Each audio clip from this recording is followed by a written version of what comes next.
The Adventures of Sherlock Holmes by Sir Arthur Conan Doyle. The Adventure of the Beryl Coronet.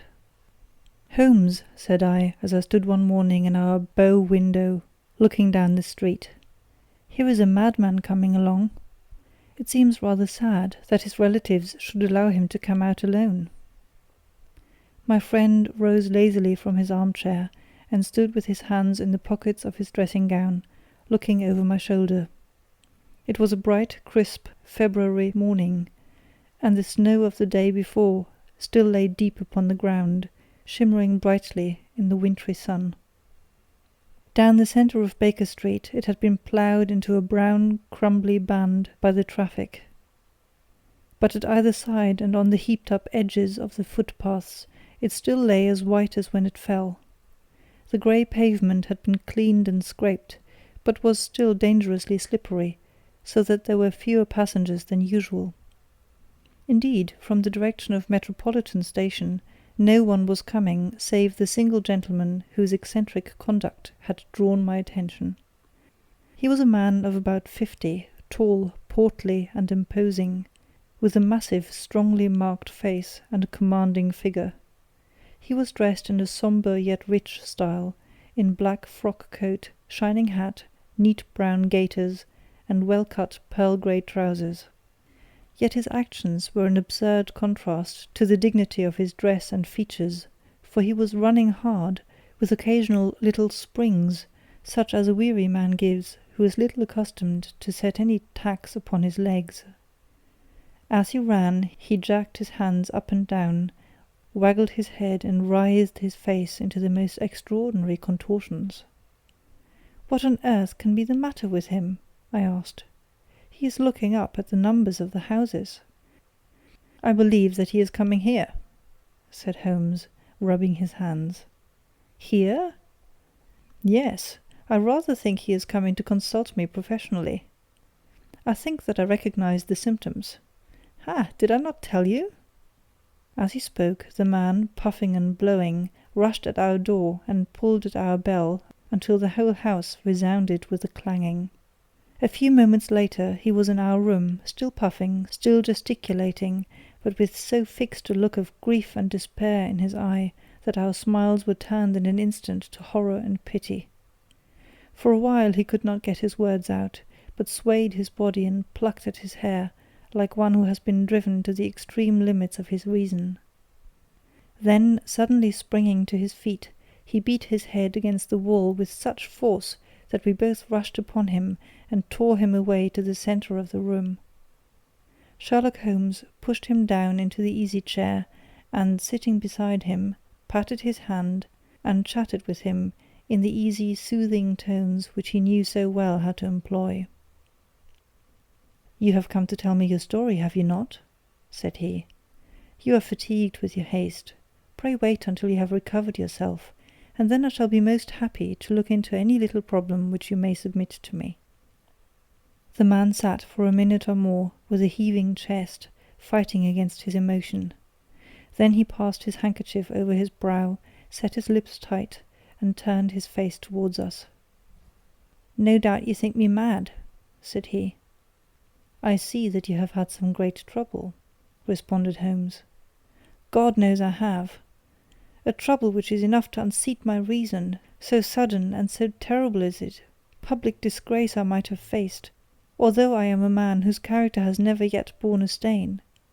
Private affliction also is the lot of every man, but the two coming together, and in so frightful a form, have been enough to shake my very soul.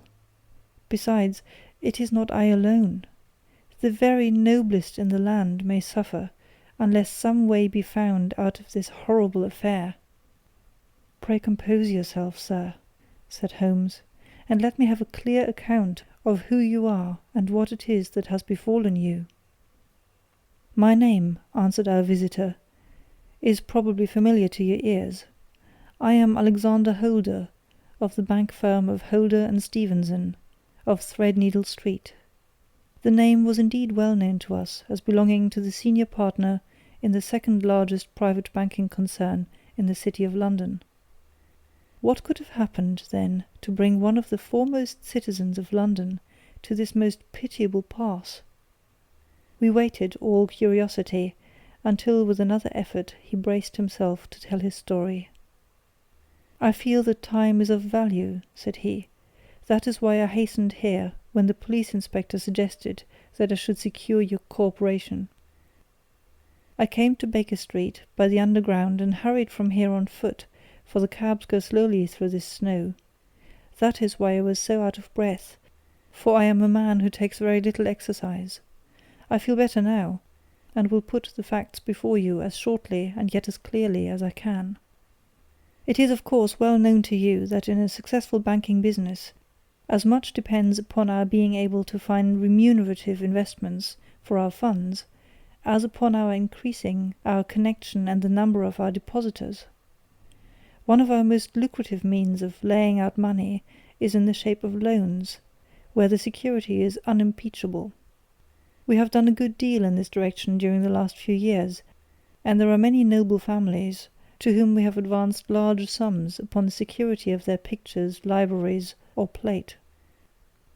Yesterday morning I was seated in my office at the bank when a card was brought to me by one of the clerks. I started when I saw the name, for it was that of none other than— well, perhaps even to you I had better say no more than that it was a name which is a household word all over the earth, one of the highest, noblest, most exalted names in England. I was overwhelmed by the honour, and attempted, when he entered, to say so, but he plunged at once into business, with the air of a man who wishes to hurry quickly through a disagreeable task. "Mr. Holder," said he, "I have been informed that you are in the habit of advancing money." "The firm does so when the security is good," I answered. "It is absolutely essential to me," said he, "that I should have £50,000 at once. I could, of course, borrow so trifling a sum 10 times over from my friends, but I much prefer to make it a matter of business and so carry out that business myself. In my position you can readily understand that it is unwise to place one's self under obligations." "For how long, may I ask, do you want this sum?" I asked. "Next Monday I have a large sum due to me, and I shall then most certainly repay what you advance, with whatever interest you think is right to charge. But it is very essential to me that the money should be paid at once." "I should be happy to advance it without further parley from my own private purse," said I, "were it not that the strain would be rather more than I could bear. If, on the other hand, I am to do it in the name of the firm, then in justice to my partner I must insist that, even in your case, every business-like precaution should be taken." "I should much prefer to have it so," said he, raising up a square, black morocco case which he had laid beside his chair. "You have doubtless heard of the Beryl Coronet." "One of the most precious public possessions of the Empire," said I. "Precisely." He opened the case, and there, embedded in soft flesh-coloured velvet, lay the magnificent piece of jewellery which he had named. "There are 39 enormous barrels," said he, "and the price of the gold chasing is incalculable. The lowest estimate would put the worth of the coronet at double the sum which I have asked. I am prepared to leave it with you as my security." I took the precious case into my hands, and looked in some perplexity from it to my illustrious client. "You doubt its value?" he asked. "Not at all. I only doubt the propriety of my leaving it. You may set your mind at rest about that. I should not dream of doing so, were it not absolutely certain that I should be able in 4 days to reclaim it. It is a pure matter of form. Is the security sufficient? Ample.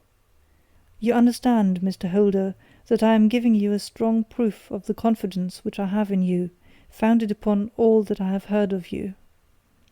I rely upon you not only to be discreet and to refrain from all gossip upon the matter, but above all, to preserve this coronet with every possible precaution, because I need not say that a great public scandal would be caused if any harm were to befall it. Any injury to it would be almost as serious as its complete loss, for there are no Beryls in the world to match these, and it would be impossible to replace them. I leave it with you, however, with every confidence, and I shall call for it in person on Monday morning." Seeing that my client was anxious to leave, I said no more, but, calling for my cashier, I ordered him to pay over 50 £1,000 notes. When I was alone once more, however, with the precious case lying upon the table in front of me, I could not but think with some misgivings of the immense responsibility which it entailed upon me. There could be no doubt that, as it was a national possession, a horrible scandal would ensue if any misfortune should occur to it. I already regretted having ever consented to take charge of it. However, it was too late to alter the matter now, so I locked it up in my private safe, and turned once more to my work. When evening came, I felt that it would be an imprudence to leave so precious a thing in the office behind me. Bankers' safes had been forced before now, and why should not mine be? If so, how terrible would be the position in which I should find myself! I determined, therefore, that for the next few days I would always carry the case backward and forward with me, so that it might never be really out of my reach. With this intention, I called a cab and drove out to my house at Streatham, carrying the jewel with me. I did not breathe freely until I had taken it upstairs and locked it in the bureau of my dressing-room. And now a word as to my household, Mr. Holmes, for I wish you to thoroughly understand the situation. My groom and my page sleep out of the house, and may be set aside altogether. I have 3 maidservants, who have been with me a number of years, and whose absolute reliability is quite above suspicion. Another, Lucy Parr, the second waiting maid, has only been in my service a few months. She came with an excellent character, however, and has always given me satisfaction. She is a very pretty girl, and has attracted admirers who have occasionally hung about the place. That is the only drawback which we have found to her, but we believe her to be a thoroughly good girl in every way. So much for the servants. My family itself is so small that it will not take me long to describe it. I am a widower, and I have an only son, Arthur. He has been a disappointment to me, Mr. Holmes, a grievous disappointment. I have no doubt that I am myself to blame. People tell me that I have spoiled him. Very likely I have. When my dear wife died, I felt that he was all I had to love. I could not bear to see the smile fade even for a moment from his face. I have never denied him a wish. Perhaps it would have been better for both of us, had I been sterner, but I meant it for the best. It was naturally my intention that he should succeed me in my business, but he was not of a business turn. He was wild, wayward, and, to speak the truth, I could not trust him in the handling of large sums of money. When he was young, he became a member of an aristocratic club, and there, having charming manners, he was soon the intimate of a number of men with long purses and expensive habits. He learned to play heavily at cards, and to squander money on the turf, until he had again and again to come to me, and implore me to give him an advance upon his allowance, that he might settle his debts of honour. He tried more than once to break away from the dangerous company which he was keeping, but each time the influence of his friend, Sir George Burnwell, was enough to draw him back again. And indeed I could not wonder that such a man as Sir George Burnwell should gain an influence over him, for he has frequently brought him to my house, and I have found myself that I could hardly resist the fascination of his manner. He is older than Arthur, a man of the world to his finger-tips, one who had been everywhere, seen everything, a brilliant talker, and a man of great personal beauty. Yet when I think of him in cold blood, far away from the glamour of his presence, I am convinced from his cynical speech, and the look which I may have caught in his eyes, that he is one who should be deeply distrusted. So I think, and so too thinks my little Mary, who has a woman's quick insight into character. And now there is only she to be described. She is my niece, but when my brother died 5 years ago, and left her alone in the world, I adopted her, and have looked upon her ever since as my daughter. She is a sunbeam in my house, sweet, loving, beautiful, a wonderful manager and housekeeper, yet as tender and quiet and gentle as a woman could be. She is my right hand. I do not know what I could do without her. In only one matter has she ever gone against my wishes. Twice my boy has asked her to marry him, for he loves her devotedly, but each time she has refused him. I think that if anyone could have drawn him into the right path, it would have been she, and that his marriage might have changed his whole life. But now, alas, it is too late, forever too late. Now, Mr. Holmes, you know the people who live under my roof, and I shall continue with my miserable story.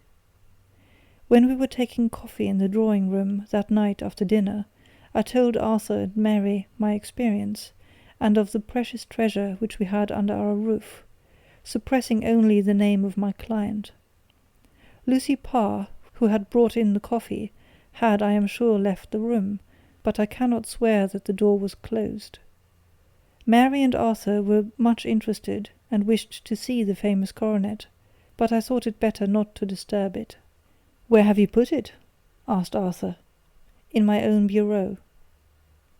"Well, I hope to goodness the house won't be burgled during the night," said he. "It is locked up," I answered. "Oh, any old key will fit that bureau. When I was a youngster I have opened it myself with the key of the box-room cupboard." He often had a wild way of talking, so that I thought little of what he said. He followed me to my room, however, that night with a very grave face. "Look here, Dad," said he with his eyes cast down, "can you let me have £200? "No, I cannot," I answered sharply. "I have been far too generous with you in money matters." "You have been very kind," said he, "but I must have this money, or else I can never show my face inside the club again." "And a very good thing too," I cried. "Yes, but you would not have me leave it a dishonoured man," said he. "I could not bear the disgrace. I must raise the money in some way, and if you will not let me have it, then I must try other means." I was very angry, for this was the third demand during the month. "You shall not have a farthing from me," I cried, on which he bowed and left the room without another word. When he was gone I unlocked my bureau, made sure that my treasure was safe, and locked it again. Then I started to go round the house to see that all was secure, a duty which I normally leave to Mary, but which I thought it well to perform myself that night. As I came down the stairs I saw Mary herself at the side window of the hall, which she closed and fastened as I approached. "Tell me, Dad," she said, looking, I thought, a little disturbed, "did you give Lucy, the maid, leave to go out tonight?" "Certainly not. She came in just now by the back door. I have no doubt that she has only been to the side gate to see someone, but I think that it is hardly safe, and should be stopped. You must speak to her in the morning, or I will if you prefer it. Are you sure that everything is fastened?" "Quite sure, Dad." "Then good night." I kissed her and went up to my bedroom again, where I was soon asleep. I am endeavouring to tell you everything, Mr. Holmes, which may have any bearing upon the case, but I beg that you will question me upon any point which I do not make clear. "On the contrary, your statement is singularly lucid." I come to a part of my story now which I should wish to be particularly so. I am not a very heavy sleeper, and the anxiety in my mind tended, no doubt, to make me even less so than usual. About 2 in the morning, then, I was awakened by some sound in the house. It had ceased ere I was wide awake, but it had left an impression behind, as though a window had gently closed somewhere. I lay listening with all my ears. Suddenly, to my horror, there was a distinct sound of footsteps moving softly in the next room. I slipped out of bed, all palpitating with fear, and peeped round the corner of my dressing-room door. "Arthur!" I screamed. "You villain! You thief! How dare you touch that coronet?" The gas was half up, as I had left it, and my unhappy boy, dressed only in his shirt and trousers, was standing beside the light, holding the coronet in his hands. He appeared to be wrenching at it, or bending it with all his strength. At my cry he dropped it from his grasp, and turned as pale as death. I snatched it up and examined it. One of the gold corners, with 3 of the barrels in it, was missing. "You blackguard!" I shouted, beside me with rage. "You have destroyed it! You have dishonoured me forever! Where are the jewels which you have stolen?" "Stolen!" he cried. "Yes, thief!" I roared, shaking him by the shoulder. "There are none missing. There cannot be any missing," said he. "There are 3 missing, and you know where they are. Must I call you a liar as well as a thief? Did I not see you trying to tear off another piece?" "You have called me names enough," said he. "I will not stand it any longer. I shall not say another word about this business, since you have chosen to insult me. I will leave your house in the morning, and make my own way in the world." "You shall leave it in the hands of the police!" I cried, half mad with grief and rage. "I shall have this matter probed to the bottom."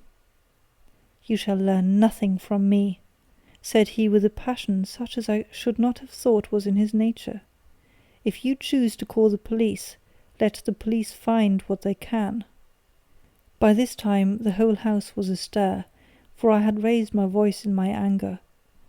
Mary was the first to rush into my room, and at the sight of the coronet and of Arthur's face, she read the whole story and with a scream fell down senseless on the ground.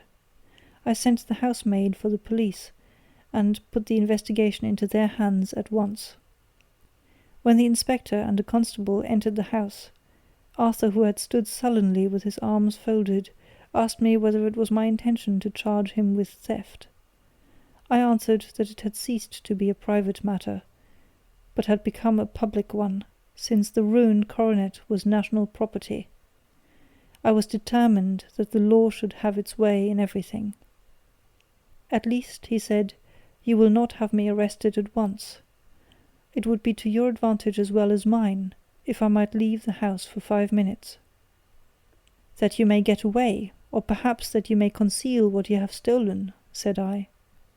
And then, realizing the dreadful position in which I was placed, I implored him to remember that not only my honour, but that of one who was far greater than I was at stake, and that he threatened to raise a scandal which would convulse the nation.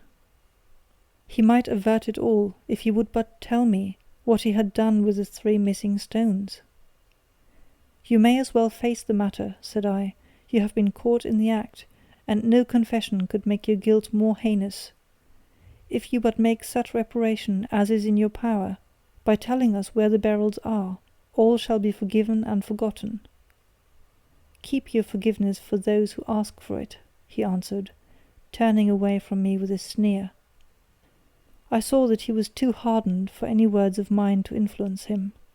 There was but one way for it. I called in the inspector and gave him into custody.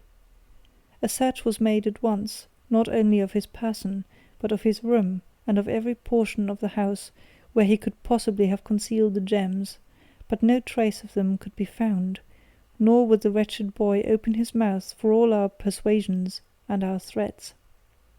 This morning he was removed to a cell, and I, after going through all the police formalities, have hurried round to you to implore you to use your skill in unravelling the matter. The police have openly confessed that they can at present make nothing of it. You may go to any expense which you think necessary. I have already offered a reward of £1,000. My God, what shall I do? I have lost my honour, my gems, and my son in one night. Oh, what shall I do?" He put a hand on either side of his head and rocked himself to and fro, droning to himself like a child whose grief has got beyond words. Sherlock Holmes sat silent for some few minutes, with his brows knitted and his eyes fixed upon the fire. "Do you receive much company?" he asked. None save my partner with his family, and an occasional friend of Arthur's. Sir George Burnwell has been several times lately. No one else, I think. Do you go out much in society? Arthur does. Mary and I stay at home. We neither of us care for it. That is unusual in a young girl. She is of a quiet nature. Besides, she is not so very young. She is 24. This matter, from what you say, seems to have been a shock to her also. Terrible! She is even more affected than I. You have neither of you any doubt as to your son's guilt? How can we have, when I saw him with my own eyes, with the coronet in his hands? I hardly consider that a conclusive proof. Was the remainder of the coronet at all injured? Yes, it was twisted. Do you not think, then, that you might have been trying to straighten it? God bless you! You are doing what you can for him and for me, but it is too heavy a task. What was he doing there at all? If his purpose were innocent, why did he not say so? Precisely. And if he were guilty, why did he not invent a lie? His silence appears to me to cut both ways. There are several singular points about the case. What did the police think of the noise which awoke you from your sleep? They considered that it might be caused by Arthur's closing his bedroom door. A likely story! As if a man bent on felony would slam his door so as to wake a household. What did they say, then, of the disappearance of these gems? They are still sounding the planking and probing the furniture in the hope of finding them. Have they thought of looking outside the house? Yes, they have shown extraordinary energy. The whole garden has already been minutely examined.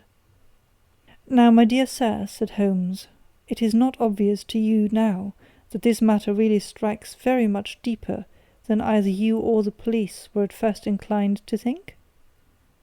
It appeared to you to be a simple case. To me it seems exceedingly complex. Consider what is involved by your theory. You suppose that your son came down from his bed, went, at great risk, to your dressing-room, opened your bureau, took out your coronet, broke off by main force a small portion of it, went off to some other place, concealed 3 gems out of the 39 with such skill that nobody can find them, and then returned with the other 36 into the room in which he exposed himself to the greatest danger of being discovered. I ask you now, is such a theory tenable? But what other is there? Cried the banker with a gesture of despair. If his motives were innocent, why does he not explain them? It is our task to find that out, replied Holmes. So now, if you please, Mr. Holder, we will set off for Streatham together, and devote an hour to glancing a little more closely into details. My friend insisted upon my accompanying them in their expedition, which I was eager enough to do, for my curiosity and sympathy were deeply stirred by the story to which we had listened. I confess that the guilt of the banker's son appeared to me to be as obvious as it did to his unhappy father, but still I had such faith in Holmes' judgment that I felt that there must be some grounds for hope, as long as he was dissatisfied with the accepted explanation. He hardly spoke a word the whole way out to the southern suburb, but sat with his chin upon his breast, and his hat drawn over his eyes, sunk in the deepest thought. Our client appeared to have taken fresh heart at the little glimpse of hope which had been presented to him, and he even broke into a desultory chat with me over his business affairs. A short railway journey and a shorter walk brought us to Fairbank, the modest residence of the great financier. Fairbank was a good-sized square house of white stone, standing back a little from the road. A double-carriage sweep with a snow-clad lawn stretched down in front of 2 large iron gates which closed the entrance. On the right side was a small wooden thicket which led into a narrow path between 2 neat hedges, stretching from the road to the kitchen door, and forming the tradesman's entrance. On the left ran a lane which led to the stables, and was not itself within the grounds at all, being a public, though little used, thoroughfare. Holmes left us standing at the door and walked slowly all round the house, across the front, down the tradesmen's path, and so round by the garden behind into the stable lane. So long was he that Mr. Holder and I went into the dining room and waited by the fire until he should return. We were sitting there in silence when the door opened and a young lady came in. She was rather above the middle height, slim, with dark hair and eyes, which seemed the darker against the absolute pallor of her skin. I do not think that I have ever seen such deadly paleness in a woman's face. Her lips, too, were bloodless, but her eyes were flushed with crying. As she swept silently into the room, she impressed me with a greater sense of grief than the banker had done in the morning, and it was the more striking in her as she was evidently a woman of strong character, with immense capacity for self-restraint. Disregarding my presence, she went straight to her uncle and passed her hand over his head with a sweet womanly caress. "You have given orders that Arthur should be liberated, have you not, Dad?" she asked. "No, no, my girl. The matter must be probed to the bottom." "But I am so sure that he is innocent. You know what woman's instincts are. I know that he has done no harm, and that you will be sorry for having acted so harshly. Why is he silent, then, if he is innocent? Who knows? Perhaps because he was so angry that you should suspect him. How could I help suspecting him, when I actually saw him with the coronet in his hand? Oh, but he had only picked it up to look at it. Oh, do take my word for it that he is innocent. Let the matter drop and say no more. It is so dreadful to think of our dear Arthur in prison. I shall never let it drop until the gems are found. Never, Mary. Your affection for Arthur blinds you as to the awful consequences to me. Far from hushing the thing up, I have brought a gentleman down from London to inquire more deeply into it." "This gentleman?" she asked, facing round to me. "No, his friend. He wished us to leave him alone. He is round in the stable lane now." "The stable lane?" She raised her dark eyebrows. "What can he hope to find there? Ah, this, I suppose, is he. I trust, sir, that you will succeed in proving, what I feel sure is the truth, that my cousin Arthur is innocent of his crime." "I fully share your opinion, and I trust with you that we may prove it," returned Holmes, going back to the mat to knock the snow from his shoes. "I believe I have the honour of addressing Miss Mary Holder. May I ask you a question or two?" "Pray do, sir, if it may help to clear this horrible affair up." "You heard nothing yourself last night?" "Nothing, until my uncle here began to speak loudly. I heard that, and I came down." "You shut up the windows and doors the night before. Did you fasten all the windows?" "Yes." "Were they all fastened this morning?" "Yes." "You have a maid who has a sweetheart. I think that you remarked to your uncle last night that you had been out to see him?" "Yes, and she was the girl who waited in the drawing-room, and who may have heard uncle's remarks about the coronet." "I see. You infer that she may have gone out to tell her sweetheart, and that the two may have planned the robbery." "But what is the good of all these vague theories?" cried the banker impatiently, "when I have told you that I saw Arthur with the coronet in his hands?" "Wait a little, Mr. Holder. We must come back to that. About this girl, Miss Holder. You saw her return by the kitchen door, I presume?" "Yes, when I went to see if the door was fastened for the night, I met her slipping in. I saw the man too, in the gloom." "Do you know him?" "Oh, yes. He is the greengrocer who brings our vegetables round. His name is Francis Prosper." "He stood," said Holmes, "to the left of the door, that is to say, farther up the path than is necessary to reach the door?" "Yes, he did." "And he is a man with a wooden leg?" Something like fear sprang up in the lady's expressive black eyes. "Why, you are like a magician," said she. "How do you know that?" She smiled, but there was no answering smile in Holmes's thin, eager face. "I should be very glad now to go upstairs," said he. "I shall probably wish to go over to the outside of the house again. Perhaps I had better take a look at the lower windows before I go up." He walked swiftly round from one to the other, pausing only at a large one which looked from the hall into the stable lane. This he opened and made a very careful examination of the sill with his powerful magnifying lens.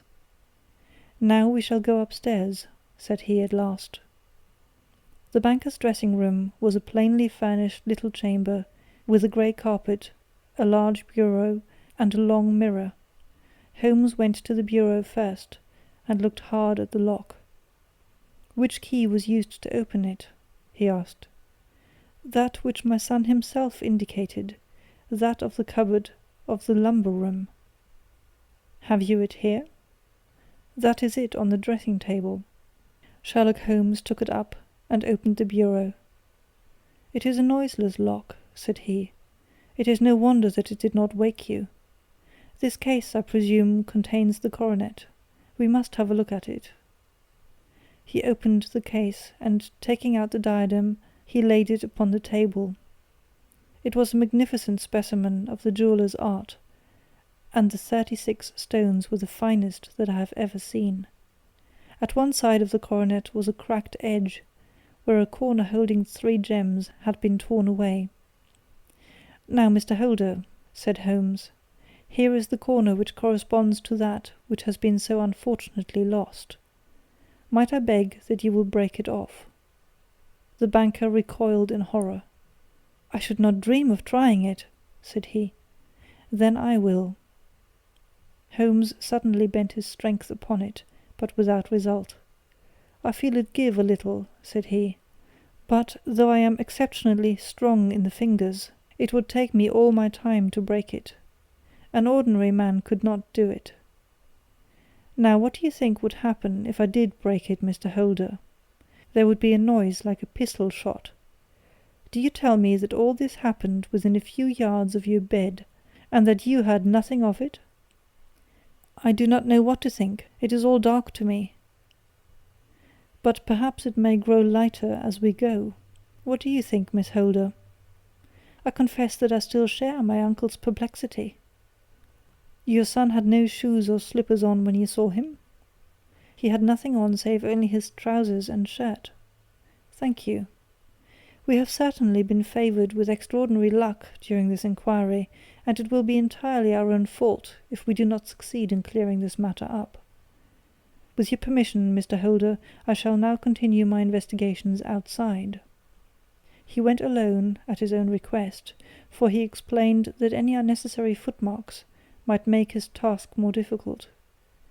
For an hour or more he was at work, returning at last with his feet heavy with snow, and his features as inscrutable as ever. "I think that I have seen now all there is to see, Mr. Holder," said he. "I can serve you best by returning to my rooms." "But the gems, Mr. Holmes, where are they?" "I cannot tell." The banker wrung his hands. "I shall never see them again," he cried. "And my son? You give me hopes?" "My opinion is in no way altered." "Then, for God's sake, what was this dark business which was acted in my house last night?" "If you can call upon me at my Baker Street rooms tomorrow morning between 9 and 10, I shall be happy to do what I can to make it clearer. I understand that you give me carte blanche to act for you, provided only that I get back the gems, and that you place no limit on the sum I may draw." "I would give my fortune to have them back." "Very good. I shall look into the matter between this and then. Good-bye. It is just possible that I may have to come over here again before evening." It was obvious to me that my companion's mind was now made up about the case, although what his conclusions were was no more than I could even dimly imagine. Several times during our homeward journey I endeavoured to sound him upon the point, but he always glided away to some other topic, until at last I gave it over in despair. It was not yet 3 when we found ourselves in our rooms once more. He hurried to his chamber and was down again in a few minutes, dressed as a common loafer. With his collar turned up, his shiny seedy coat, his red cravat, and his worn boots, he was a perfect sample of the class. "I think that this should do," said he, glancing into the glass above the fireplace. "I only wish that you could come with me, Watson, but I fear that it won't do. I may be on my trail in this matter, or I may be following a will-o'-the-wisp, but I shall soon know which it is. I hope that I may be back in a few hours." He cut a slice of beef from the joint upon the sideboard, sandwiched it between 2 rounds of bread, and thrusting this rude meal into his pocket, he started off upon his expedition. I had just finished my tea when he returned, evidently in excellent spirits, swinging an old elastic-sided boot in his hand. He chucked it down into a corner, and helped himself to a cup of tea. "I only looked in as I passed," said he. "I am going right on." "Where to?" "Oh, to the other side of the West End. It may be some time before I get back. Don't wait up for me in case I should be late." "How are you getting on?" "Oh, so-so. Nothing to complain of. I have been out to Streatham since I saw you last, but I did not call at the house. It is a very sweet little problem, and I would not have missed it for a good deal. However, I must not sit gossiping here, but must get these disreputable clothes off, and return to my highly respectable self." I could see by his manner that he had stronger reasons for satisfaction than his words alone would imply. His eyes twinkled, and there was even a touch of colour upon his sallow cheeks. He hastened upstairs, and a few minutes later I heard the slam of the hall door, which told me that he was off once more upon his congenial hunt. I waited until midnight, but there was no sign of his return, so I retired to my room. It was no uncommon thing for him to be away for days and nights on end when he was hot upon a scent, so that his lateness caused me no surprise. I do not know at what hour he came in, but when I came down to breakfast in the morning, there he was with a cup of coffee in one hand and the paper in the other, as fresh and trim as possible. "You will excuse my beginning without you, Watson," said he, "but you remember that our client has rather an early appointment this morning." "Why, it is after 9 now," I answered. "I should not be surprised if that were he. I thought I heard a ring." It was indeed our friend the financier. I was shocked by the change which had come over him, for his face, which was naturally of a broad and massive mould, was now pinched and fallen in, while his hair seemed to me at least a shade whiter. He entered with a weariness and lethargy which was even more painful than his violence of the morning before, and he dropped heavily into the armchair which I pushed forward for him. "I do not know what I have done to be so severely tried," said he. "Only 2 days ago I was a happy and prosperous man, without a care in the world. Now I am left to a lonely and dishonoured age. One sorrow comes close upon the heels of another. My niece Mary has deserted me." "Deserted you?" "Yes. Her bed this morning had not been slept in, her room was empty, and a note for me lay upon the hall table. I had said to her last night, in sorrow and not in anger, that if she had married my boy all might have been well with him. Perhaps it was thoughtless of me to say so. It is to that remark that she refers in this note. My dearest uncle, I feel that I have brought trouble upon you, and that if I had acted differently, this terrible misfortune might never have occurred. I cannot, with this thought in my mind, ever again be happy under your roof, and I feel that I must leave you forever. Do not worry about my future, for that is provided for, and above all do not search for me, for it will be fruitless labour and an ill service to me. In life or in death, I am ever your loving Mary. What could she mean by that note, Mr. Holmes? Do you think it points to suicide? No, nothing of the kind. It is perhaps the best possible solution. I trust, Mr. Holder, that you are nearing the end of your troubles. Ha! You say so. You have heard something, Mr. Holmes, you have learned something. Where are the gems? You would not think £1,000 apiece an excessive sum for them? I would pay 10. That would be unnecessary. 3,000 will cover the matter. And there is a little reward, I fancy. Have you your cheque-book? Here is a pen. Better make it out for £4,000. With a dazed face, the banker made out the required cheque. Holmes walked over to his desk, took out a little triangular piece of gold with 3 gems in it, and threw it down upon the table. With a shriek of joy, our client clutched it up. "You have it!" he gasped. "I am saved! I am saved!" The reaction of joy was as passionate as his grief had been, and he hugged his recovered gems to his bosom.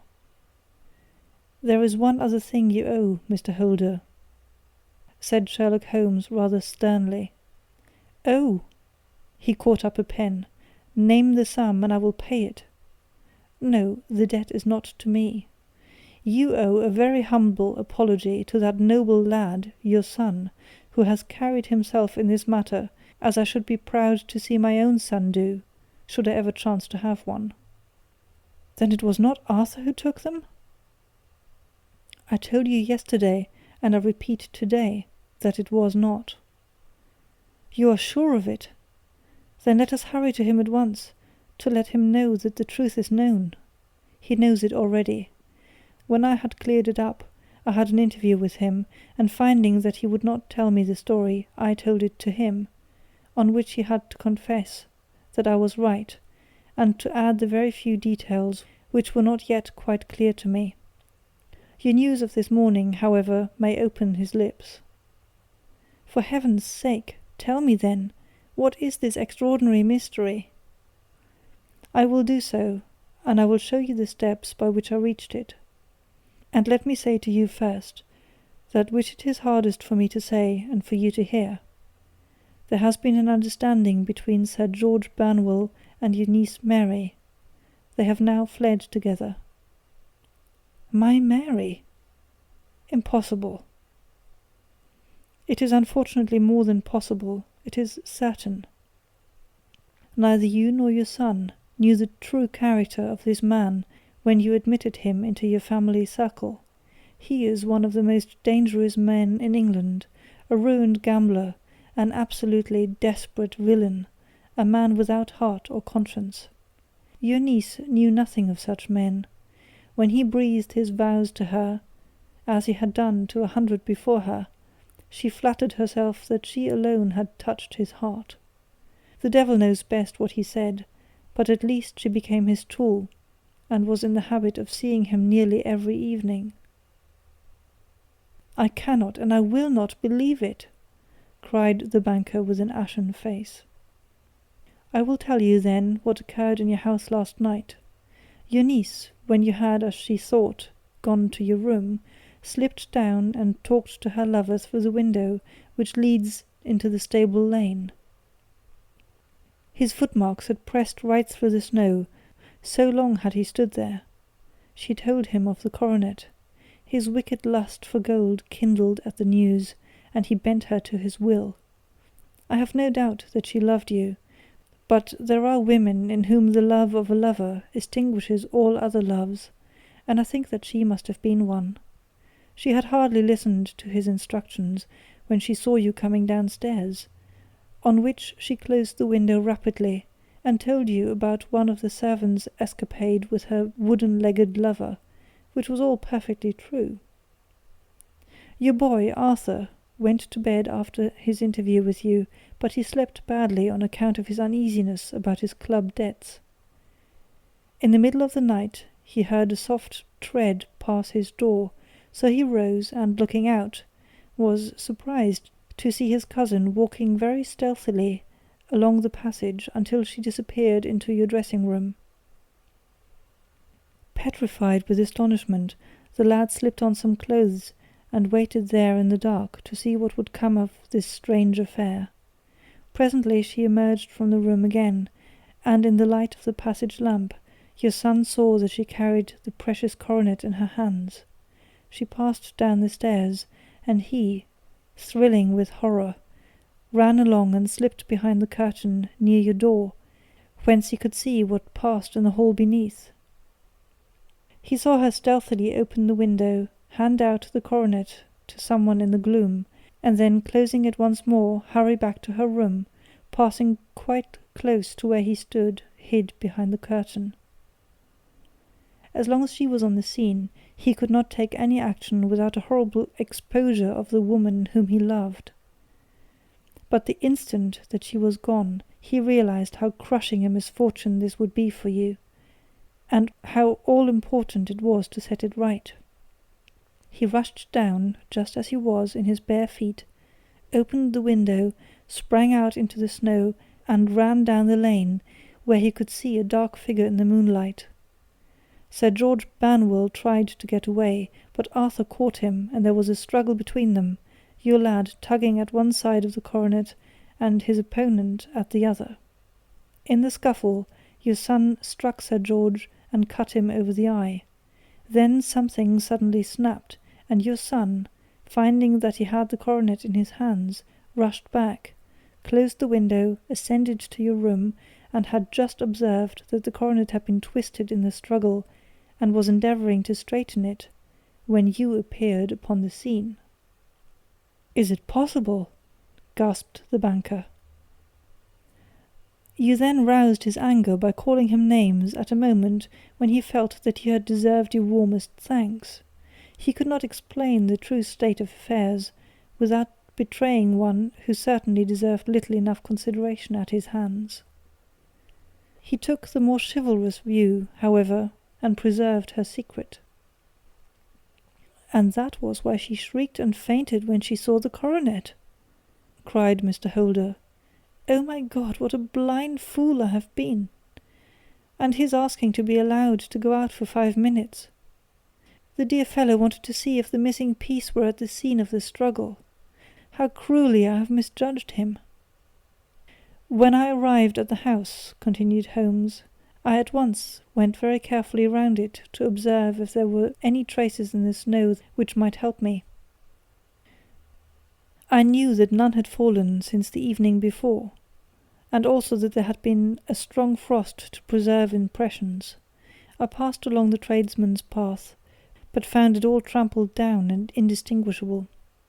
Just beyond, however, at the far side of the kitchen door, a woman had stood and talked with a man, whose round impressions on one side showed that he had a wooden leg.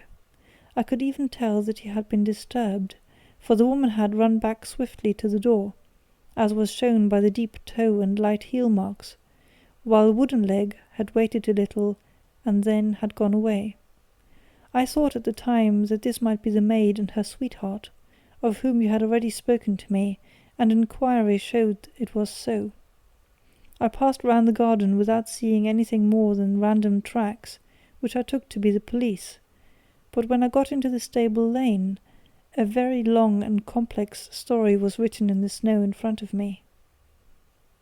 There was a double line of tracks of a booted man, and a second double line, which I saw with delight belonged to a man with naked feet. I was at once convinced from what you had told me that the latter was your son. The first had walked both ways, but the other had run swiftly, and as his tread was marked in places over the depression of the boot, it was obvious that he had passed after the other. I followed them up and found they led to the hall window, where Boots had worn all the snow away while waiting. Then I walked to the other end, which was 100 yards or more down the lane. I saw where Boots had faced round, where the snow was cut up as though there had been a struggle, and, finally, where a few drops of blood had fallen to show me that I was not mistaken. Boots had then run down the lane, and another little smudge of blood showed that it was he who had been hurt. When he came to the high road at the other end, I found that the pavement had been cleared, so there was an end to that clue. On entering the house, however, I examined, as you remember, the sill and framework of the hall window with my lens, and I could at once see that someone had passed out. I could distinguish the outline of an instep where the wet foot had been placed in coming in. I was then beginning to be able to form an opinion as to what had occurred. A man had waited outside the window. Someone had brought the gems. The deed had been overseen by your son. He had pursued the thief, had struggled with him. They had each tugged at the coronet, their united strength causing injuries which neither alone could have effected. He had returned with a prize, but had left a fragment in the grasp of his opponent. So far I was clear. The question now was, who was the man, and who was it brought him the coronet? It is an old maxim of mine, that when you have excluded the impossible, whatever remains, however improbable, must be the truth. Now I knew that it was not you who had brought it down, so there only remained your niece and the maids. And if it were the maids, why should your son allow himself to be accused in their place? There could be no possible reason. As he loved his cousin, however, there was an excellent explanation why he should retain her secret, the more so as the secret was a disgraceful one. When I remembered that you had seen her at that window, and how she had fainted on seeing the coronet again, my conjecture became a certainty. And who could it be who was her confederate? A lover, evidently, for who else could outweigh the love and gratitude which she must feel for you? I knew that you went out little, and that your circle of friends was a very limited one. But among them was Sir George Burnwell. I had heard of him before as a man of evil reputation among women. It must have been he who wore those boots and retained the missing gems. Even though he knew that Arthur had discovered him, he might still flatter himself that he was safe, for the lad could not say a word without compromising his own family. Well, your own good sense will suggest what measures I took next. I went in the shape of a loafer to Sir George's house, managed to pick up an acquaintance with his valet, learned that his master had cut his head the night before, and finally, at the expense of 6 shillings, made all sure by buying a pair of his cast-off shoes. With these I journeyed down to Streatham, and saw that they exactly fitted the tracks. "I saw an ill-dressed vagabond on the lane yesterday evening," said Mr. Holder. "Precisely, it was I. I found that I had my man, so I came home and changed my clothes. It was a delicate part which I had to play then, for I saw that prosecution must be avoided to avert scandal, and I knew that so astute a villain would see that our hands were tied in the matter. I went and saw him. At first, of course, he denied everything. But when I gave him every particular that had occurred, he tried to bluster, and took down a life-preserver from the wall. I knew my man, however, and I clapped a pistol to his head before he could strike. Then he became a little more reasonable. I told him that we would give him a price for the stones he held, £1,000 apiece. That brought out the first signs of grief that he had shown. 'Why, dash it all,' said he, 'I've let them go at 600 for the 3. I soon managed to get the address of the receiver who had them, on promising him that there would be no prosecution. Off I set to him, and after much chaffering I got our stones at £1,000 apiece. Then I looked in upon your son, told him that all was right, and eventually got to my bed at about 2 o'clock, after what I may call a really hard day's work. A day which has saved England from a great public scandal,' said the banker, rising. 'Sir, I cannot find words to thank you, but you shall not find me ungrateful for what you have done. Your skill has indeed exceeded all that I have heard of. And now I must fly to my dear boy to apologize to him for the wrong which I have done him. As to what you tell me of poor Mary, it goes to my very heart. Not even your skill can inform me where she is now.' 'I think that we may safely say,' returned Holmes, 'that she is wherever Sir George Burnwell is. It is equally certain, too, that whatever her sins are, they will soon receive a more than sufficient punishment.' End of The Beryl Coronet.